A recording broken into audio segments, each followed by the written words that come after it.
June 14, 2003, just past midnight, two plainclothes police officers patrolling near Kelana Jaya spot a suspicious car idling in the dark. They pull up, shine their flashlights into the cabin, and ask the occupants for identification. The driver is perfectly calm. He rolls down the window and hands over his ID card. Beside him sits a woman. She isn't screaming, but her hands are moving. She's making a series of strange, desperate gestures toward the officers in the dark.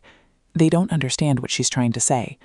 When the officers ask the driver, Ahmed Najib, to step out of the car, his calm demeanor breaks.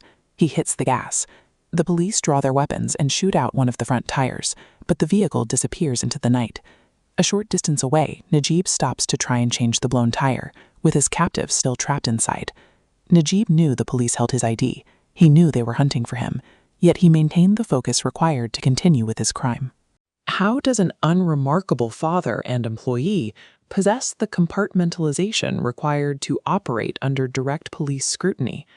To answer that, we have to look at who was in that car. The victim was Canny Ong, a 28-year-old IT analyst visiting from the United States. The driver was a 27-year-old married man who cleaned airplane cabins for Malaysia Airlines. A little over an hour earlier, at 10:45 p.m., Canny had gone to the basement of the Bangsar shopping center to retrieve her parking ticket. It was a brightly lit, high-end commercial space, but in the quiet of the late evening, she was isolated. Najib ambushed her, forced her into her own car, and accelerated toward the exit. The vehicle crashed through the parking barrier.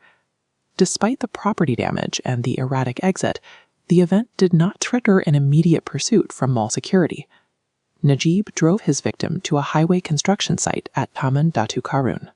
Over the next several hours, he assaulted and murdered her, later hiding her remains in a narrow concrete culvert. A day later, he returned with petrol to incinerate the evidence. Najib's actions, the barrier breach, the brutal murder, and the subsequent arson, point to a perpetrator who exploited the gaps in urban security with methodical precision. When road workers discovered the remains on June 17th, investigators faced a massive hurdle. The intense fire inside the culvert had destroyed fingerprints and identifying features. The killer had attempted to erase his victim's identity entirely. To solve the case, the Malaysian chemistry department relied on a dual-link forensic strategy. They needed to prove mutual transfer, the suspect leaving material on the victim, and the victim leaving material on the suspect. This autoradiogram film shows the first link. Scientists extracted DNA from seminal stains on the remains, matching Ahmed Najib. The second link came from his genes, containing minute blood stains, which produced a profile matching Canny Ong. The recovery of a condom near the culvert further corroborated the sexual nature of the assault and provided an additional source for DNA comparison. Fire can destroy visual identity, but molecular biology creates a permanent record of contact that a killer cannot burn away. While Najib appeared unremarkable to neighbors, police eventually linked him to 4 other car park-related rapes. He was an opportunistic predator who viewed shopping mall parking structures as high-yield hunting grounds. Forensic psychiatrist Dr. Kashina Ayu Matsot found that Najib was not psychotic. He was categorized as an introverted killer, someone who functions normally in society while harboring predatory intent. He relied on the anonymity of parking lots and his victim's fear of social stigma to escape justice. Because previous victims chose not to press charges, Najib was able to maintain his dual life for years. But on the night of June 13th, the pattern broke.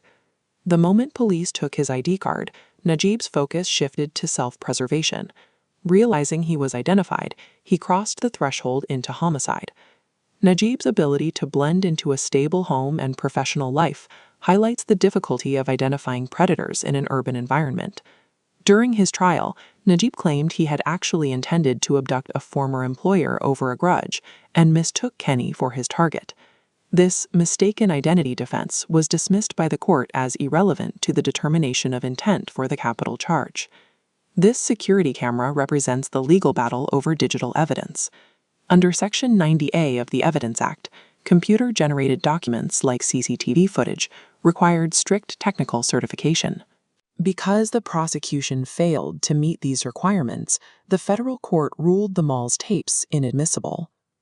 The case leaves us with haunting questions about the unread hand signals to the police and the tragic silence of Najib's earlier victims. These failures acted as a catalyst for reform. The case led to the DNA Identification Act of 2009, providing a formal legal framework for a national DNA database and driving major changes in private urban security. The death of Canny Ong forced a re-evaluation of security in public spaces and established DNA profiling as a cornerstone of the Malaysian legal system, ensuring that physical evidence remains the